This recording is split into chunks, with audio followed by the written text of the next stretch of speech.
Burial at Sea. Chapter 1. The Wounds We Carry. Garrett leaned against the cold, salt-scarred railing of the sea river, his gaze fixed on the black expanse of ocean stretching endlessly before him. The lash marks on his back still stung, but it wasn't the pain of flesh that haunted him. It was the ache of his chest, the betrayal that had carved deeper wounds than any whip. He had chosen to stand his ground, to speak against the madness that had gripped this ship, and for that he had been cast out, even among the crew he once called friends. Behind him, the others moved like specters, their faces pale and hollow. They whispered to each other, their words carried away on the icy wind. Garrett's voice had become poison to them, his warnings falling on deaf ears. Only the captain held their loyalty now, his presence towering and inescapable. The stars above glittered faintly, their light warped by the mist that clung to the ship. Garrett frowned. Something about their arrangement was wrong. He had spent years studying the constellations, navigating by their steady guidance, but now they seemed misplaced, scattered like the remnants of a shattered glass. A sudden gust of wind beat at his exposed face, drawing his attention back to the deck.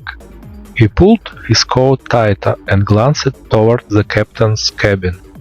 The door was slightly ajar, light spilling out in a jagged line onto the frost-dusted planks. He could hear Captain Silas' voice, low and gravely, speaking to someone or something. Garrett's fist tightened. He had seen the maps, the charts, the path that led to safety, but Silas had ignored them all. The captain's obsession with their northward course had grown stronger with each passing day, and the farther they ventured into the cold, the more the crew suffered. "We're heading to our graves," Garrett muttered under his breath. But even as the words left his lips, a shiver ran down his spine. It wasn't just the cold, it was the unsettling feeling that something was watching them.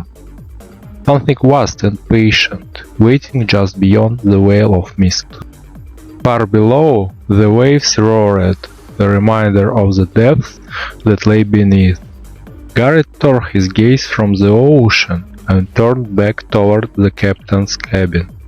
He couldn't ignore the growing dread that filled his chest. If Silas' madness continued unchecked, they were all doomed. Tonight, he would confront the captain. Chapter 2. Whispers in the Dark. The captain's cabin felt like a trap long before Garrett set foot inside.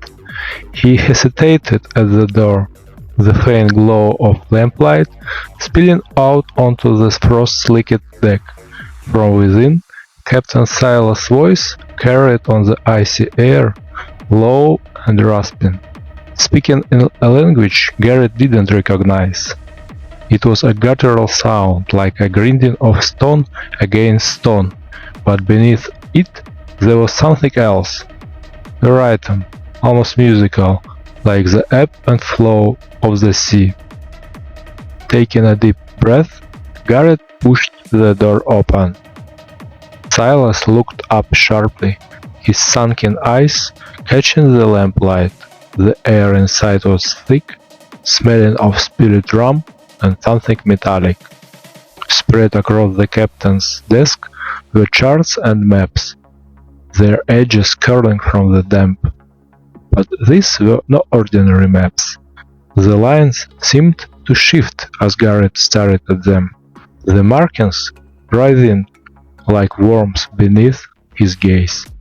"You have lost your mind," Garrett said, his voice low and steady. "You are leading us into oblivion." Silas leaned back in his chair, the wood creaking beneath his weight. His lips curled into a smile that didn't reach his eyes. "Oblivion, is it?" he drawled, his voice carrying a sharp edge. "You think you know the sea boy? Think you can read her whims and secrets in ink and parchment?" "I know well, of course," Garrett snapped, his hands balling into fists. "I've seen the stars. I've seen the maps. You're taking us straight into the ice fields. And for what? Some madman's dream?" Silas rose from his chair with unsettling calm, his towering frame casting a long shadow across the cabin. He picked up one of the charts, holding it out to Garrett. "Look closer."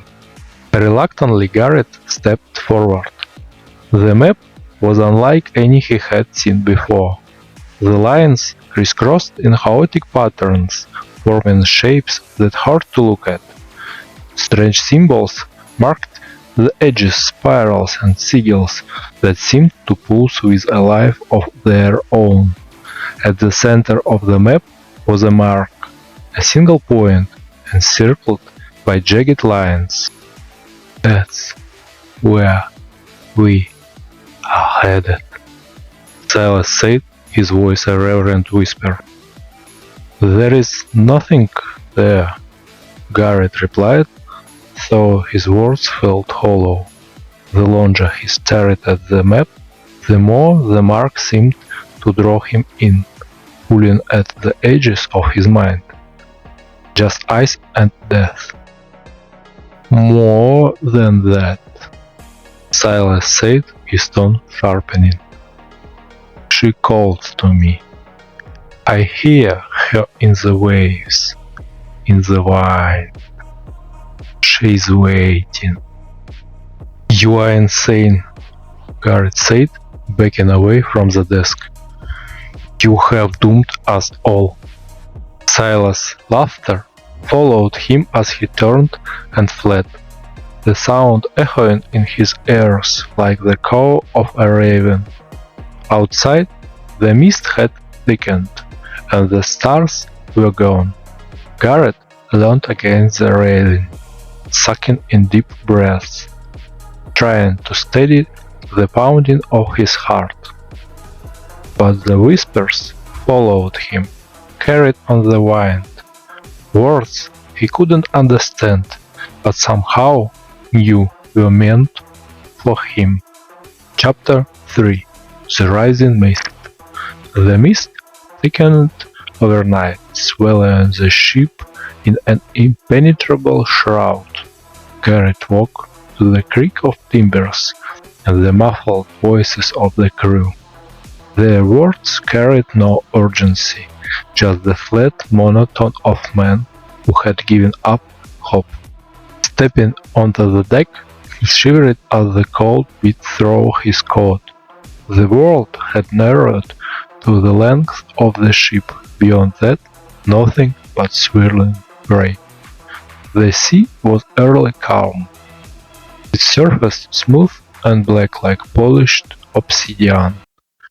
Garrett scanned the faces of the crew, searching for any sign of life or resistance. They moved sluggishly, their eyes downcast. He recognized Harlan, one of the younger sailors, leaning heavily on the railing. His face was pale, and his lips were tinged with blue. "Harlan!" Garrett called, approaching him. "How are you holding up?" Harlan turned his head slowly, his expression vacant. "Cold," he murmured. "So cold." Garrett placed a hand on his shoulder, feeling the tremor that ran through the boy's thin frame. "We have to fight this. Whatever the captain's dragging us into, we can't let it take us." But Harlan just shook his head, his eyes drifting toward the mist. It's not the cold, he whispered. It's them. They're out there, watching. A chill ran down Garrett's spine. Who is watching? Before Harlan could answer, a deep resonant thud echoed through the ship, vibrating the deck beneath their feet. Garrett froze, his hand tightening on the railing. What the hell was that? Another thud followed, this one louder, loud. The crew paused, their heads snapping toward the sound. For the first time in days, their faces showed something other than despair. Fear. It's the ice, someone muttered. It's not ice, Garrett said, though he wasn't sure how he knew. He moved toward the bow, squinting into the mist. Something massive loomed just beyond the edge of sight, a shadow that shifted and pulsed, too fluid for solid ice yet too immense to be anything alive. The thudding grew louder, more frequent, as if the ship were being stalked. Garrett turned back to the crew. "Get below deck!" he shouted. "Now!" The men hesitated, their fear rooting them in place. Then the ship lurched violently, throwing Garrett to his knees. Sound like the groan of a dying beast filled the air, and the shadow in the mist surged closer. Garrett scrambled to his feet and grabbed Harlan, dragging him toward the hatch. He could hear the crew shouting now, their voices tinged with panic. Before he could follow them below, a sharp crack split the air, and the ship rocked again. Garrett turned in time to see the railing splinter, a massive black shape slithering back into mist. His stomach churned as he realized what he had seen. It wasn't ice or driftwood. It was flesh. Something was out there. Something vast and alive, circling the ship like a predator, and it was closing in. Chapter 4. The Grip of Fear. Below deck, the air was stifling despite the cold. The crew had crowded into the narrow space, their breath fogging in the dim light of the swaying lanterns. Garrett shoved Harlan into a corner and knelt beside him. The young sailor's shivering and worsened, his skin clammy and pale. "What did you see, Harlan?" Garrett asked, gripping his shoulders. "They are in the mist," Harlan whispered, his voice trembling. "They have been there all along, watching us, waiting." His gaze flickered upward, unfocused.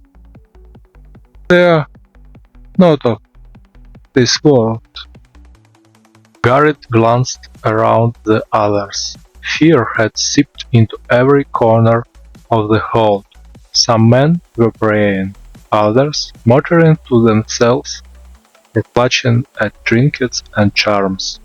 They had no strength left to fight, no will to challenge whatever force loomed outside.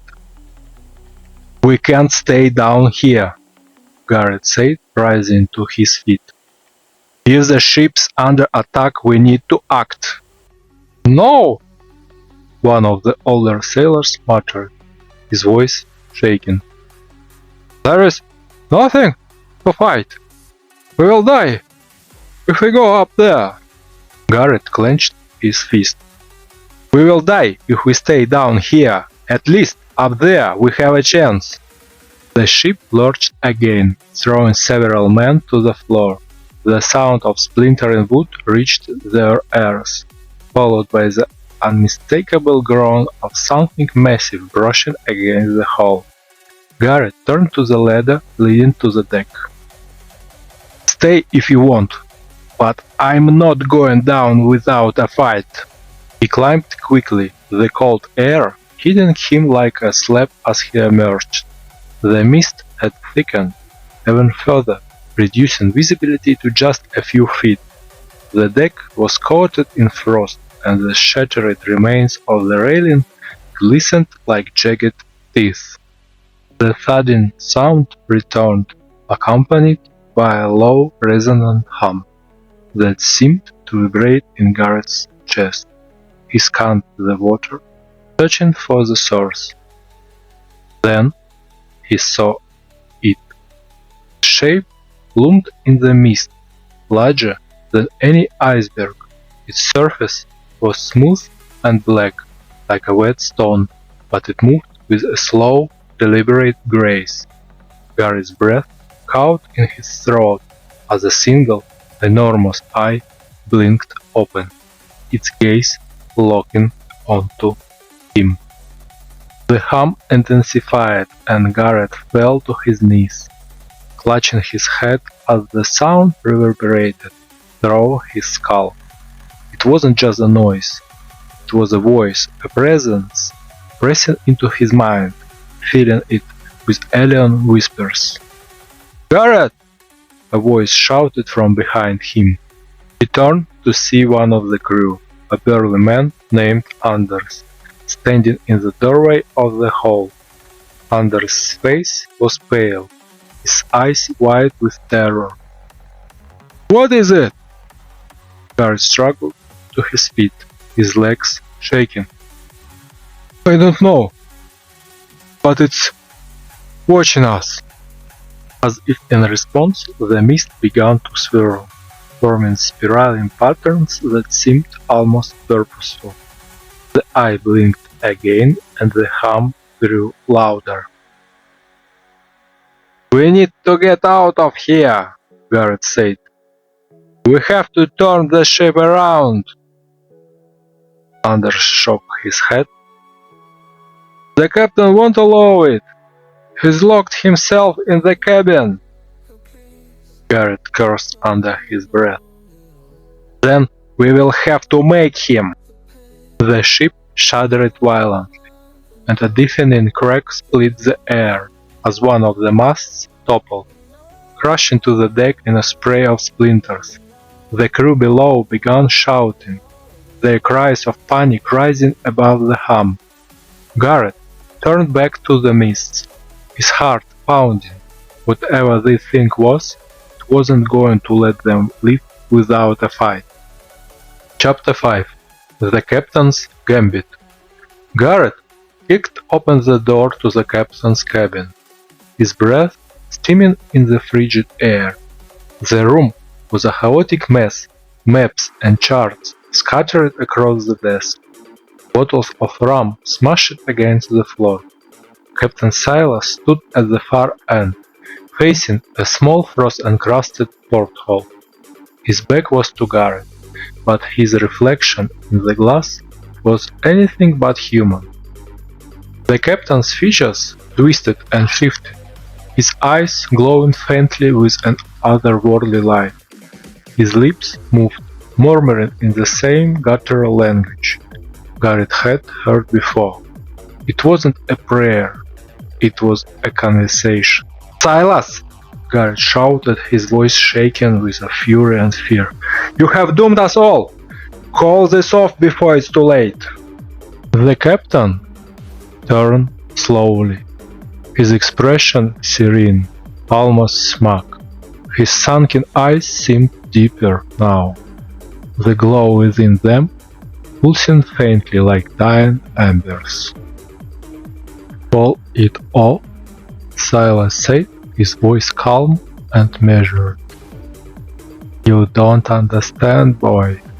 We're not doomed. We are chosen."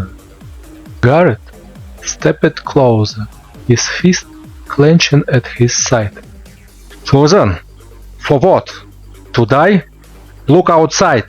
The ship's falling apart, the crew's terrified, and there is something out there. Something that shouldn't exist." Silas smiled, a cold and distant thing. "You have seen her, haven't you? In the mist. Felt her touch in your mind. She's beautiful, isn't she? Garrett recoiled, disgusted. That thing is a monster. Silas' laughter filled the cabin, rich and resonant. A monster? No, Garrett. She's a god, and she is waiting for us to join her.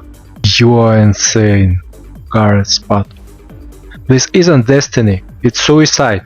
We need to turn the ship around. Head south before it's too late. Silas stepped forward, his towering frame casting a shadow that seemed to flicker and writhe. There is no turning back, she called me, long before you ever stepped aboard this vessel.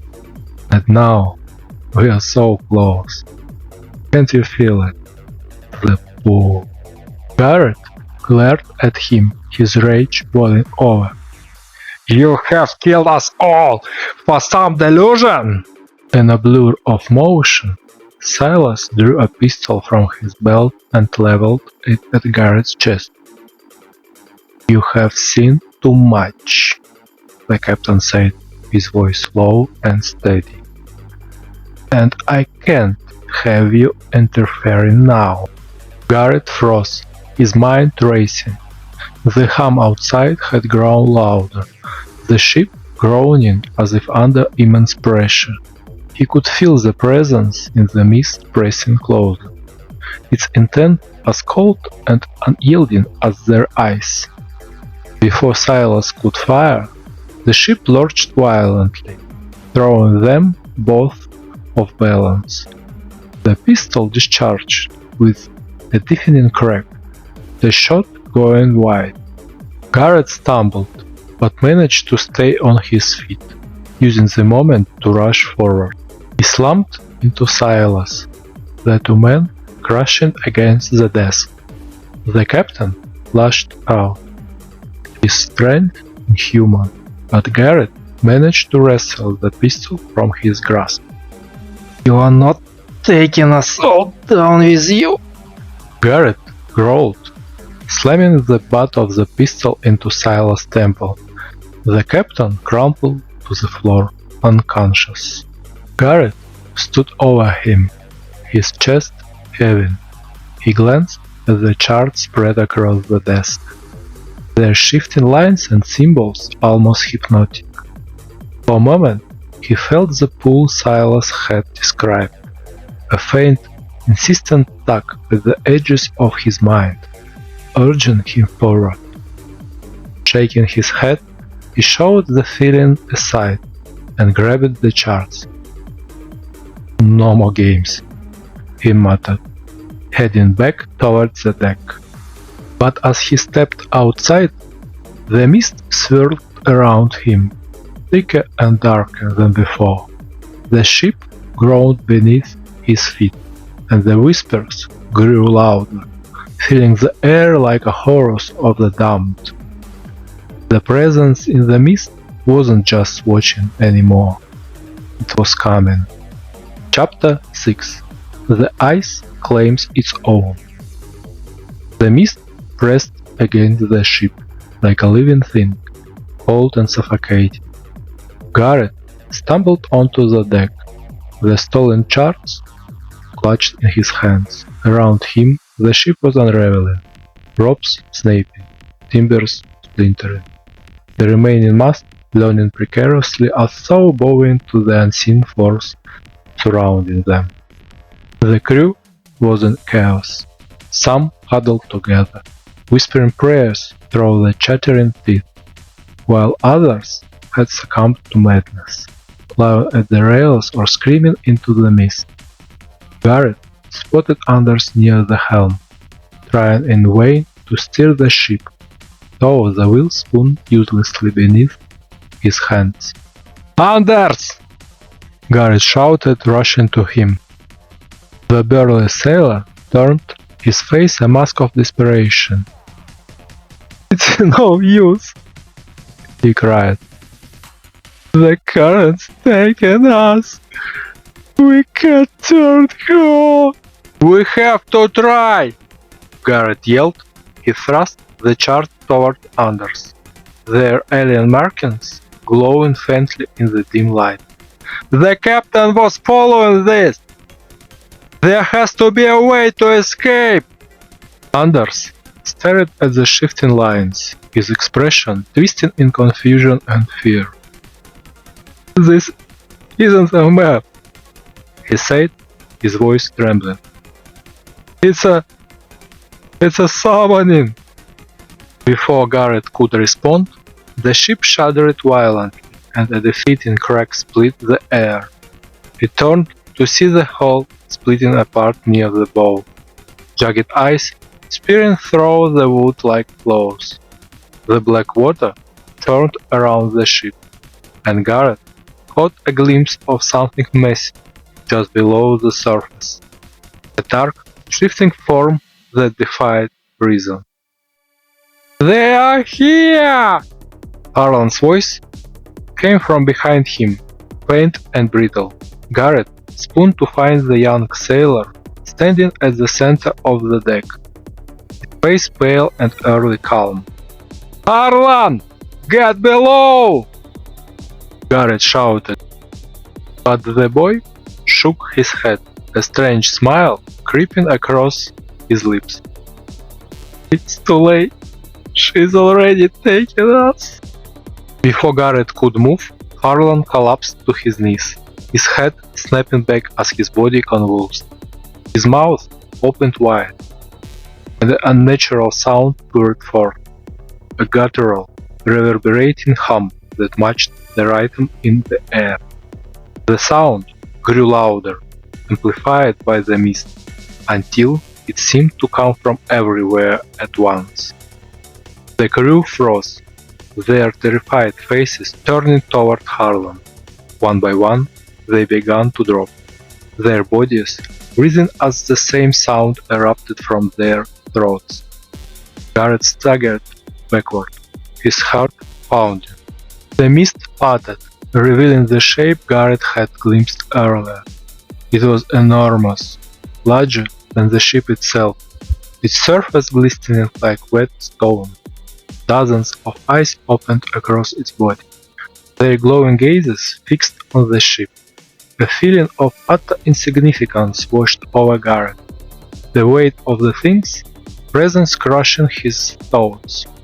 The whispers returned, clear now, speaking directly into his mind. "Join us!" they said, the words layered and overlapping, impossible to resist. Garrett clutched his head, falling to his knees. Around him, the crew stopped convulsing and rose to their feet, their movements stiff and unnatural. Their eyes glowed faintly, and they turned as one to face the towering shape in the water. Garrett forced himself to look up, his vision swimming. The creature's form was shifting, twisting, its edge blurring, as thought it were made of smoke and shadow. Its eyes burned into him, and he felt the pull again. Stronger now, irresistible. "Not yet," he whispered, his voice barely audible, summoning what little strength he had left. Garrett staggered to his feet and made his way to the railing. The icy wind cut through him, and his legs felt like lead, but he refused to stop. The whispers grew louder, more insistent. As he climbed onto the rail, below the water churned, glowing faintly with the creature's light. Garrett closed his eyes. "If you want me, come, get me." And with that, he leaped into the abyss. Chapter 7. Beneath the Abyss. The cold struck Garrett like a hammer, stealing the breath from his lungs and the strength from his limbs. The water swallowed him whole, its blackness pressing against his eyes as he sank deeper and deeper. The ship's creaking groans and the cries of the crew faded into silence. replaced by the steady hum of the presence that awaited him below. Garrett's body screamed for air, but the pull of the abyss was undeniable, dragging him toward the faint glow that grew brighter with every passing moment. The water around him began to shimmer, filled with streaks of silver light that swirled in intricate hypnotic patterns. The creature revealed itself in full. Its mass was incomprehensible, an ever-shifting amalgamation of black stone, gleaming flesh, and glowing eyes. Tendrils extended outward, breathing slowly, as if feeling their way through the water. Garrett's mind struggled to comprehend its form, each attempt leaving him more disoriented. The whispers returned, louder now, enveloping his thoughts entirely. "You are chosen," the voice said, resonating deep within him. "Surrender yourself. Join us."